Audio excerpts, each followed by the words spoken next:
اعوذ باللہ من الشیطان اللعین الرجیم بسم اللہ الرحمن الرحیم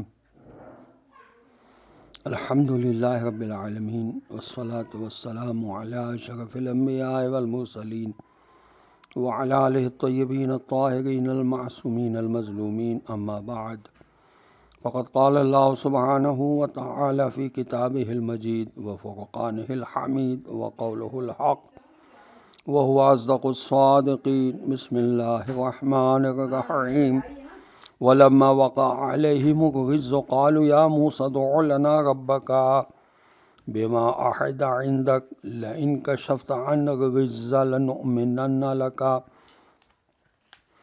ولنرسلن معك بني إسرائيل صدق اللہ العلی العظیم. السلام علیکم ورحمۃ اللہ وبرکاتہ. اللہ تبارک و تعالیٰ کا شکر ہے کہ اس وقت سورہ اعراف کی آیت نمبر 134 کی تلاوت کا میں نے شرف حاصل کیا، اور انشاءاللہ کچھ دیر بعد آیت نمبر 135 کی تلاوت کا شرف میں حاصل کروں گا. فی الحال آیت نمبر 134 کا ترجمہ یہ ہے: اور جب کبھی انہیں کوئی سزا دی جاتی تو وہ کہتے اے موسیٰ علیہ السلام، تمہیں اپنے مالک کی طرف سے جو عہدہ حاصل ہے اس کی بنا پر اپنے پالنے والے مالک سے ہمارے لیے دعا کر دیں. اگر اس دفعہ تم نے ہم سے یہ سزا اٹھوا دی تو ہم تمہاری بات ضرور مان لیں گے اور بنی اسرائیل کو تمہارے ساتھ ضرور بھیج دیں گے.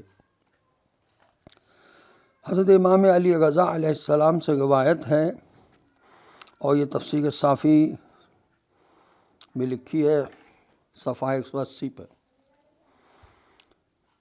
کہ جناب رسول خدا صلی اللہ علیہ وسلم نے ارشاد فرمایا یہاں رجز سے مراد برف ہے. خراسان کا علاقہ بھی بلاد رجز میں سے ہے.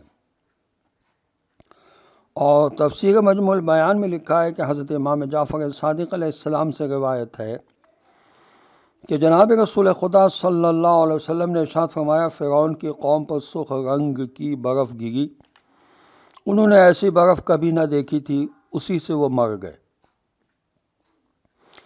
فرعونیوں کا کہنا کہ اے موسیٰ علیہ السلام، ہمارے لیے اپنے پالنے والے مالک سے دعا کرو اس عہدے کے سبب سے جو اس نے تمہیں عطا کیا. اس کا مطلب یہ ہے کہ خدا نے جو تمہاری دعا کو قبول کرنے کا عہد کیا ہے اس عہد کی بنا پر دعا کرو. یا یہ تفسیر جلالین میں لکھا ہے کہ خدا کے اس عہد کی بنا پر جو اس نے تم سے عذاب دور کرنے کے سلسلے میں کر رکھا ہے دعا کرو. اور اس کے تیسرے معنی جو زیادہ مناسب ہے وہ یہ ہے کہ موسیٰ علیہ السلام، تم کو جو خدا نے نبوت اور رسالت کا عہدہ عطا فرمایا ہے اس عظیم عہدے کی بنا پر خدا سے دعا کرو کہ ہم پر سے عذاب کو لوٹا دے. یہ تفسیر مجموع البیان میں لکھا ہے.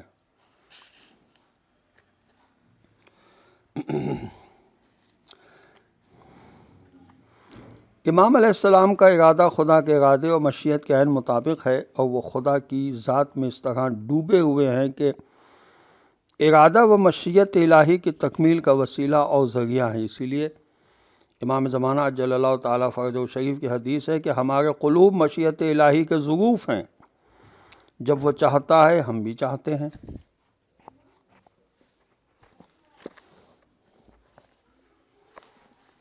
سورہ مبارک حامیم سجدہ کی آیت نمبر 29 میں ارشاد ہوتا ہے وَمِنْ آیَاتِهِ إِنَّكَ تَرَى الْأَرْضَ خَاشِعَةً فَإِذَا أَنزَلْنَا عَلَيْهَا الْمَاءَ اهْتَزَّتْ وَرَبَتْ.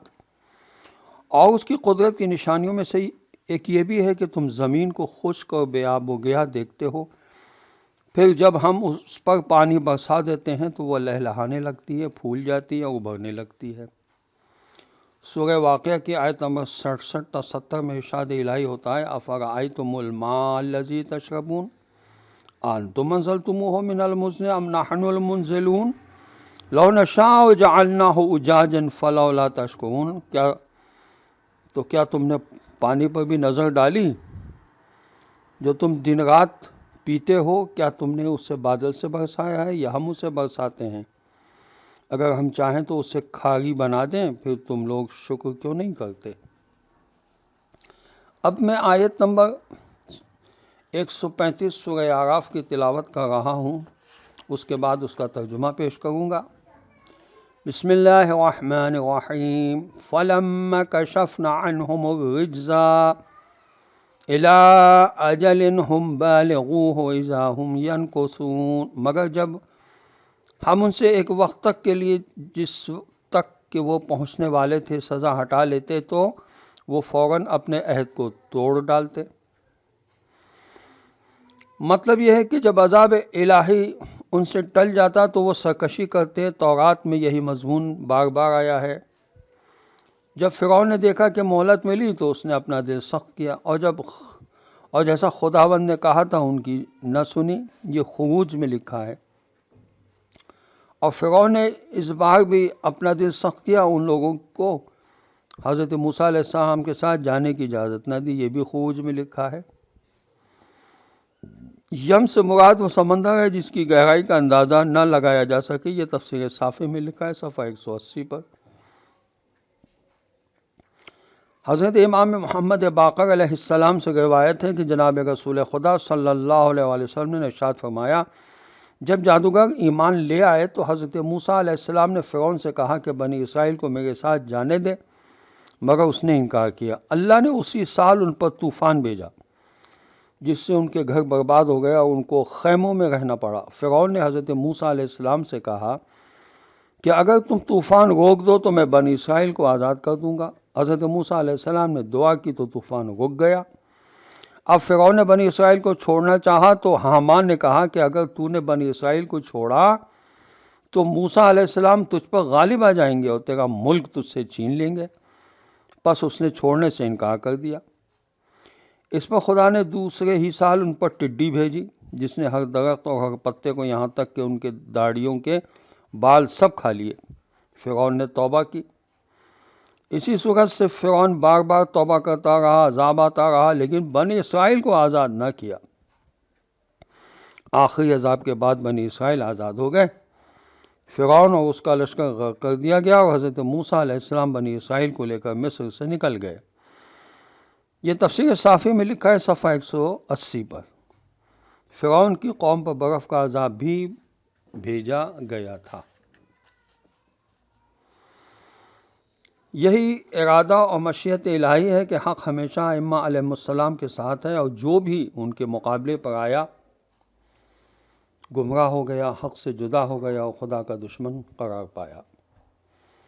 امام زمانہ عجل اللہ تعالیٰ فرجہ الشریف کی حدیث ہے کہ جان لو کہ حق ہم میں ہے اور ہمارے ساتھ ہے۔ ہمارے علاوہ جو یہ کہے گا وہ جھوٹا اور باتیں گڑھنے والا ہے، اور ہمارے علاوہ جو بھی اس امامت کا خریدار ہے وہ گمراہ ہے۔ کچھ عرض کر دوں سمندر کے بارے میں۔ اللہ نے اس کا تذکرہ کیا ہے، وَهُوَ الَّذِي سَخَّرَ الْبَحْرَ، سورہ نحل کی آیت نمبر 14 میں، اور وہی وہ خدا ہے جس نے دریا و سمندر کو مسخر فرما دیا ہے۔ سورہ مبارکہ یاسین کی آیت نمبر 41 تا 43 میں ارشاد ہوا، وَآیَةٌ لَهُمْ أَنَّ حَمَلْنَا ذُرِّيَّتَهُمْ فِي الْفُلْكِ الْمَشْحُونِ وَخَلَقْنَا لَهُم مِّن مِّثْلِهِ مَا يَرْكَبُونَ وَإِن نَّشَأْ نُغْرِقْهُمْ فَلَا صَرِيخَ لَهُمْ وَلَا هُمْ يُنقَذُونَ، اور ان کے لیے ایک نشانی یہ ہے کہ ان کو بھری کشتی میں سوار کیا، اس کشتی کے مثل ان لوگوں کے لیے بھی وہ چیزیں پیدا کر دیں جن پر یہ لوگ خود سوار ہوا کرتے ہیں، اور اگر ہم چاہیں تو ان سب لوگوں کو غرق کر دیں، پھر نہ کوئی ان کا فریاد رس ہوگا اور نہ ہی وہ لوگ چھٹکارا پا سکیں گے۔ حضرت علی علیہ السلام کی حدیث ہے، بلکہ دعا کے الفاظ ہیں بحار الانوار کی جلد 97 صفحہ 202 پر کہ اے اللہ تو وہ ذات ہے کہ آسمان میں تیری عظمت، زمین میں تیری قدرت، سمندروں میں تیرا عجائبات اور تاریکیوں میں تیرا نور ہے۔